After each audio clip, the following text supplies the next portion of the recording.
தென்காசிக்கு பக்கத்தில் இருக்கக்கூடிய பொன்மலை அப்படின்ற கிராமத்தில் 65 வயதுடைய சீதா பாட்டி வாழ்ந்துட்டு வந்தாங்க. அவங்களுக்கு 3 பசங்க இருந்தாங்க. அவங்க 3 பேரையும் நல்ல முறையில் வளர்த்தாங்க. அவங்களுடைய கணவர் ராமசாமி இறந்த பிறகு வீட்டையும் நிலங்களையும் பராமரிக்கும் பொறுப்பு பாட்டிக்கே வந்தது. அவங்க ஆடு மாடு பசு எல்லாத்தையுமே அவங்க தான் சமாளிச்சுட்டு வந்தாங்க.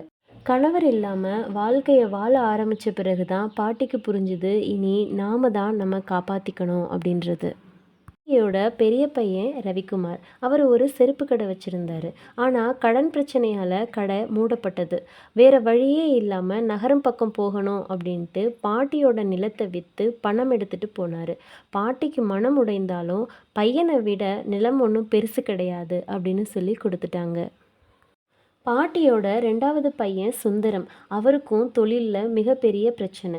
அதனால் வீட்டோட பத்திரத்தை வங்கியில் வச்சுட்டு பணம் வாங்கிக்கிட்டு அவரும் வேறு ஊர் பக்கம் போயிட்டாரு. பாட்டி எதையாவது செய்வோம் அப்படின்ற நம்பிக்கையோடு இருந்தாங்க. கடைசியாக பாட்டியோட 3வது பையன் கோபால் நல்ல திறமைசாலியாக இருந்தார். ஆனால் மனைவியோட பேச்சு கேட்டு வெளிநாடு போக வேண்டியதாயிடுச்சு. இப்படி எல்லாரும் பாட்டியை விட்டுட்டு போக பாட்டி மட்டும் தனியாக வீட்டில் இருந்தாங்க.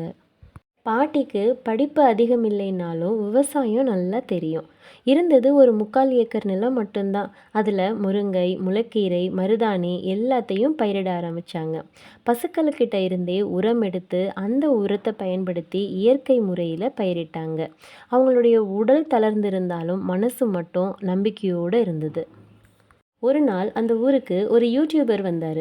அவர் விவசாய விதைகள் அப்படின்ற சேனலுக்காக வீடியோ எடுக்க வந்தார். பாட்டியோட பண்ணையை பார்த்து ரொம்ப ஆச்சரியப்பட்டார். பாட்டியின் இயற்கை பண்ணை அப்படின்னு சொல்லி ஒரு வீடியோ ஒன்று போட்டார். அது வைரல் ஆச்சு. லட்சக்கணக்கானோர் பார்த்தாங்க.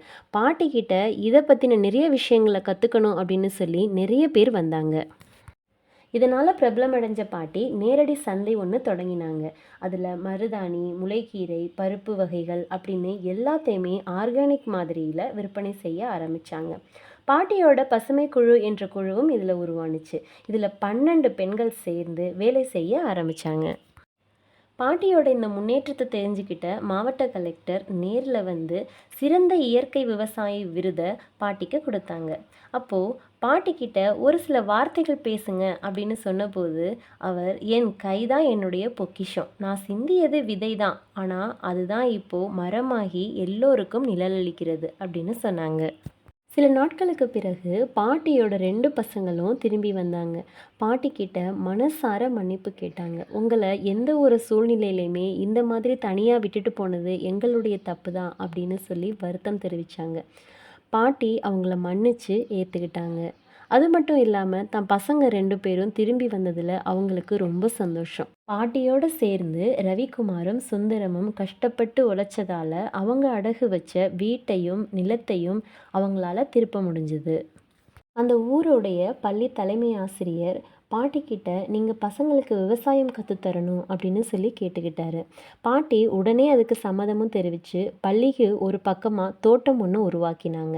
அங்கே பசங்களுக்கு விதை விதைக்கிறது முதற்கொண்டு களை எடுக்கிறது வரைக்கும் எல்லா விஷயங்களையும் கற்றுக் கொடுத்தாங்க. பசங்களும் ரொம்ப ஆர்வமாக கற்றுக்கிட்டாங்க. அவரை இப்போது எல்லோருமே அம்மா பாட்டி அப்படின்னு தான் அழைக்கிறாங்க.